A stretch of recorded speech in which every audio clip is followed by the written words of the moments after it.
नमस्कार। आज के इस पॉडकास्ट में मैं आपसे रूबरू कर रहूँगी श्री गिरीश व्यास जी से। बहुत बरसों से हम लोग काफ़ी ज्योतिषियों के पीछे पड़े रहे और अब जाके ये हमें मिले हैं, और इनके द्वारा मिलने के बाद हमें बहुत सारी समस्याओं से निदान भी मिला है हमें, और साथ ही ऐसी उलझनें जो हम फेस करते थे तो उनसे भी निजात पाया है। तो आइए चलिए मिलते हैं गिरीश व्यास जी से। व्यास जी, मेन बात मैं ये जानना चाह रही थी कि जैसे कि डेस्टिनी होती है और फ्री विल होता है, तो क्या ये वाकई जब सब कुछ लिखा हुआ है तो क्या वाकई लिखा हुआ है कि हम इसे कुछ चेंज भी कर सकते हैं किसी कुछ करने के बाद? आप बताएं। नहीं, बहुत अच्छा क्वेश्चन है कि एक तो डेस्टिनी, हम लोग ये समझते हैं कि अगर हमारे भाग्य में लिखा है तो वो होना ही है और वाकई होना है, लेकिन एक जो शब्द आता है चेंज, तो चेंज, सृष्टि को चेंज करना एक बहुत बड़ी बात होती है ग्रहों के माध्यम से। कैसे चेंज करेंगे? हाँ, ये हो सकता है कि यदि कोई समय अच्छा चल रहा है तो उसमें वृद्धि की जा सकती है, और यदि कोई समय खराब चल रहा है तो उसमें न्यूनता ला सकती है। लेकिन आप देखिए कि सृष्टि में कुछ भी चेंज नहीं किया जा सकता। रावण के बाद किसी ने समय को नहीं रोका है, क्योंकि डेस्टिनी ये कहती है कि आपका जब जन्म हुआ है उसी क्षण आपकी राशि, आपका लग्न और आपका फ्यूचर आपके प्रारब्ध से आ गया है। या यूँ कहें कि आपका जो पूर्व जन्म था वहाँ से आपने जो भी कर्म किए थे उसके अनुसार आपको ये जीवन मिला। तो ये जीवन डिसाइड हो गया है कि आपको 30 वर्ष में क्या होगा, 31 में क्या होगा, 32 में क्या होगा। वही एस्ट्रोलॉजर आपको काउंट करके बताते हैं, क्योंकि एक वही कुंडली है, उस कुंडली के माध्यम से बताते हैं कि आपका ये समय ठीक है, यह समय खराब है।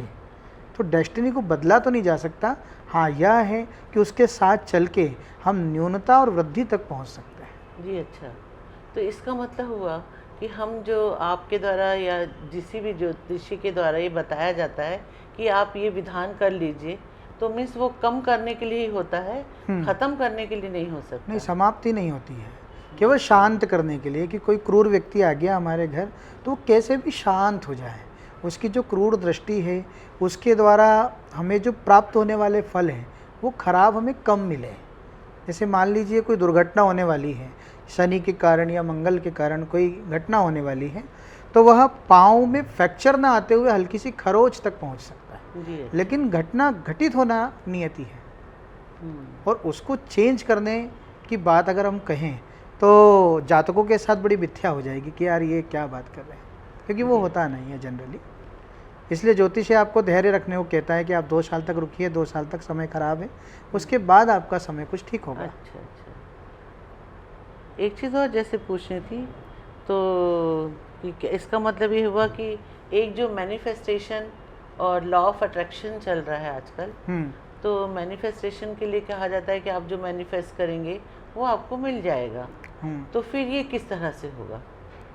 एक अच्छी बात है कि यदि हम दर्शन की बात करें तो दर्शन में मन, बुद्धि, अहंकार, पुरुष और प्रकृति है जी। ये एस्ट्रोलॉजी से अलग है।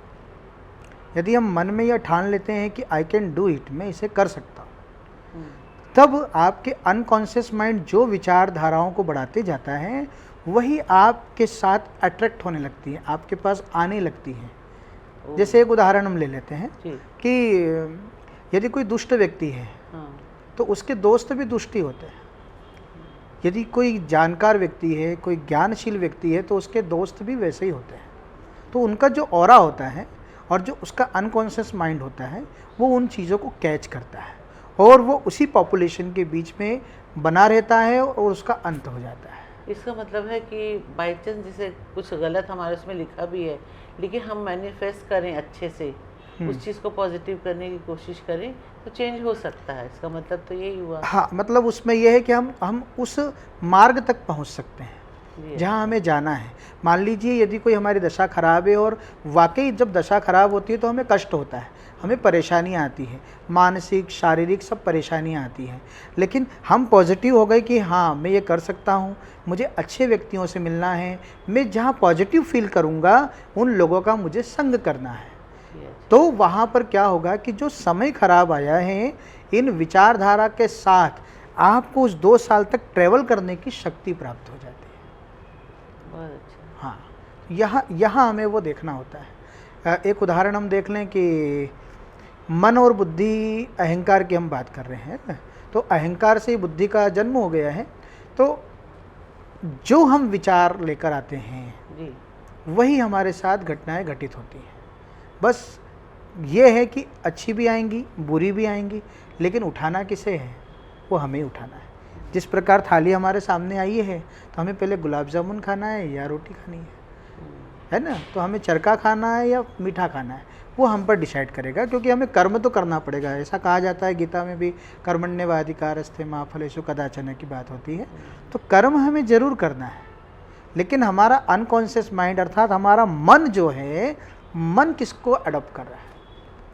तो हमें पॉजिटिविटी तक अगर जाना है तो सकारात्मकता वाले लोगों के साथ हमें जुड़े रहना है और उन्हीं के साथ चर्चा परिचर्चा, उनसे मार्ग पूछना है।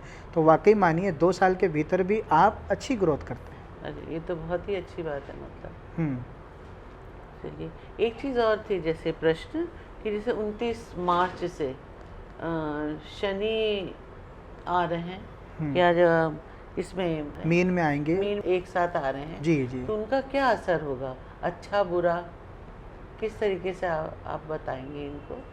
पहली बात तो मेरे जीवन काल के अनुभव में, 26,000-27,000 पत्रिकाओं के अनुभव में, जब भी कोई खराब ग्रह आपको दिखे, शनि दिखे, राहु दिखे, केतु दिखे, तो आप समझ लीजिए कि आप स्टेबिलिटी की ओर जा रहे हैं। आपको मज़ा आने वाला है, क्योंकि अब आपको कष्ट होगा, अब आप वर्क करेंगे, अब आप अपनी लर्निंग प्रोसेस को बढ़ाएंगे, आप अपने स्वयं के अंदर बदलाव लाने लगेंगे। अर्थात अब आपका जीवन परिवर्तनीय सृष्टि की ओर जा रहा है। क्योंकि जब तक हमारे अंदर नीड नहीं होगी, तब तक हम वो काम नहीं करते। हमें जब तक प्यास नहीं लगेगी, हम पानी नहीं पीते। हमें भूख नहीं लगेगी, हम खाना नहीं खाते। उसी प्रकार जब तक हमारे जीवन में नीड नहीं होगी, अर्थात परेशानियां नहीं होंगी, तब तक हम उसको पाने की इच्छा भी नहीं रखेंगे। क्योंकि निरुक्त में एक बात लिखी है, पुरुष विद्या अनित्यत्वाद कर्म संपत्ति तर मंत्रो वेदे।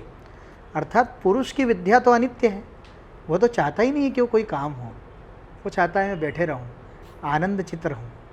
लेकिन अनित्य है, तो फिर मंत्रो वेदे, कर्म को साक्षी भूत मानकर मंत्रों के द्वारा उस वेद में लिपिबद्ध कर दिया कि आपको इस प्रकार के कर्मों को करना है। तो यहाँ हमें ये जानकारी लेना पड़ेगी कि शनि से घबराना नहीं है, षडग्रही योगों से भी घबराना नहीं है। जिनकी पत्रिकाओं में षडग्रही योग आ गया है और यदि वो खराब भी हो रहा है, तो जो हमने पूर्व बात की कि हम पॉजिटिव हो जाइए, ये हमारे लिए बहुत अच्छा होगा। और षडग्रही योग लंबे समय तो है नहीं, क्योंकि राहु भी अभी 1.5 महीने बाद मई में चले जाएंगे, दूसरे ग्रह भी चले जाएंगे। तो हमें घबराना नहीं। कुछ समय के लिए अगर परेशानी आई है, तो सबसे अच्छा तरीका है कि हम ओम का उच्चारण करें, मेडिटेशन करें, सहज योग करें। इस प्रकार से आई हुई समस्याओं से भी हम दूर जा सकते हैं। एक तो ये दृष्टिकोण हो गया। दूसरा दृष्टिकोण पॉजिटिव है कि यदि कोई कष्ट आ गया है, तो अब हमें प्लानिंग करने की आवश्यकता है। क्योंकि जब खराब समय आने लगता है, षडग्रही योग आते हैं, तो 6 माइंड साथ में चलते हैं। कितने माइंड? 6 माइंड। मतलब आप एक ही चीज़ को 6 प्रकार से विचार करते हैं। तो आप सबको लिख लीजिए कॉपी में कि हाँ, ये प्लान अभी आया है, अगले घंटे ये आया है, इसके बाद ये आया है। और जब वो समय जाएगा, तब उस पर आप विचार करिए, तो आप देख पाएंगे कि वही जो खराब समय था आपका, वही प्लानिंग आपके फ्यूचर को डिज़ाइन कर देगी। तो हमें पॉजिटिव रहना है। और 7.5 भी अगर आ गई है, मेष राशि में आ गई है, तो आपको खुशी मनाना चाहिए कि 7.5 सालों में अब आप स्टेबिलिटी की ओर जा रहे हैं। और स्टेबिलिटी की ओर जब हम जाने लगते हैं, तो वाकई मानिए आपको कष्ट तो होगा। अगर अच्छे मकान में जाना है, तो उसको बनाने में थोड़ा धूल धक्कड़, ये सब चीज़ों को तो भोगना पड़ेगा, है ना। तो जब आप इन चीज़ों को भोग लेंगे, तो ये मानिए कि आपका गृह प्रवेश तो बनता है। गुरुजी, इसी से संबंधित, जैसे कि अब मेष राशि पे आ रही है, ढैया भी आ रहा है और 7.5 भी है, तो उनके लिए उपाय क्या रहेंगे?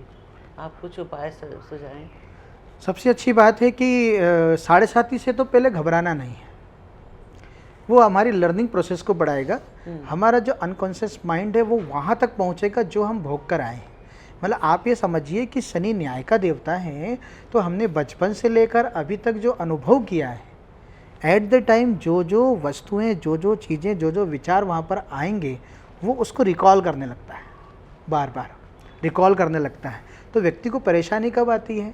जब कोई कारण बनता है, अर्थात उसको वो भोग चुका होता है, तो उसके माइंड में वही विचारधारा चलती कि मेरे साथ अब गलत हो जाएगा, मेरे साथ ये होगा, मेरे साथ ये होगा, या कोई घटना उसने घटित करते हुए देख ली, या उसने अपने मित्र को डूबते हुए देखा है तो उसको लगता है कि मैं भी डूब जाऊंगा। तो ये परेशानियां हैं। तो हम हमारे विचारों को पहले तो शुद्ध करें। दूसरी बात, जब शनि आ गया है तो शनिदेव से घबराना नहीं है, हमें शनि के जैसा बन जाना है। हमें छोटे लोगों से व्यवहार अच्छा रखना है, गरीबों की मदद करना है, और कुछ लोगों को कंबल, काले उड़द इसका दान कर देना है। और शनि देवता का बड़ा सुंदर मंत्र है, ओम शनैश्चराय नमः। इसका एक माला जप या किसी ब्राह्मण देव को बुला के शनि के साथ राहु के भी जप करा लेना चाहिए। क्यों? क्योंकि जब शनि मीन राशि में जा रहे हैं तो वो राहु से संबंध कर रहे हैं। तो राहु की भी एक आदत है, यद्दत भाव गतो वापि यद्दत भावे संयुतो तत्तत् फलानि प्रबलो प्रदिशेताम तमो ग्रहो।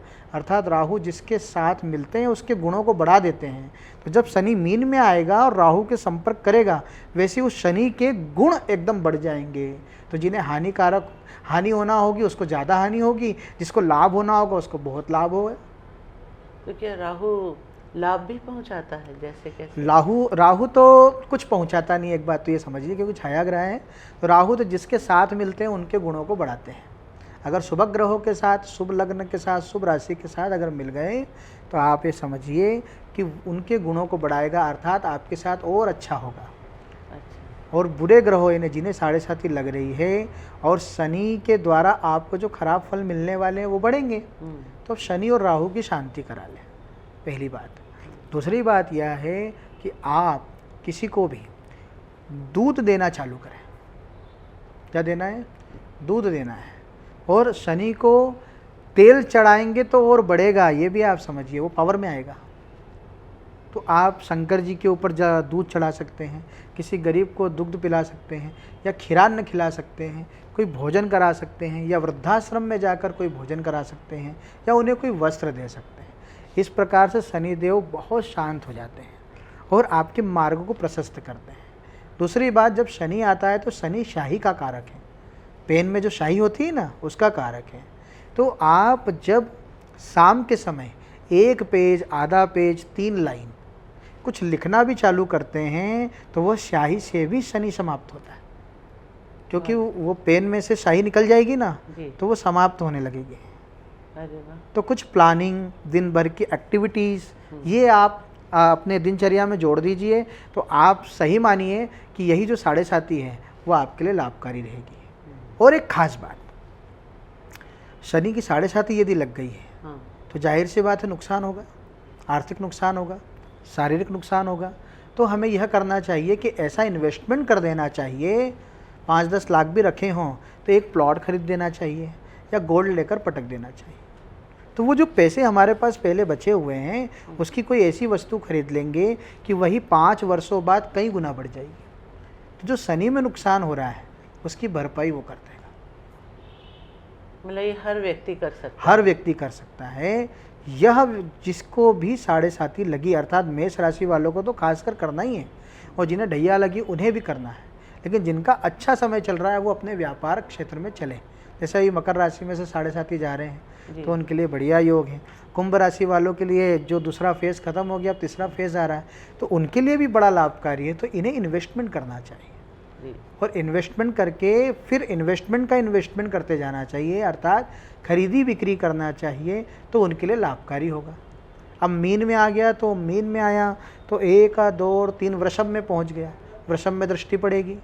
फिर उसकी जो छठी अर्थात कन्या राशि में दृष्टि पड़ेगी शनि की, और वहीं पर जो कन्या आ गई है, कन्या, तुला, वृश्चिक और धनु, तो धनु राशि वाले, कन्या राशि वाले और वृषभ राशि वाले, इन तीनों को भी ध्यान रखना है, क्योंकि ढैया भी आ गई है। तो अभी कोई भी इन्वेस्टमेंट नहीं करना, क्योंकि अब शनि आया ना, तो आपको क्या करेगा, इन्वेस्टमेंट के लिए इंगित करेगा।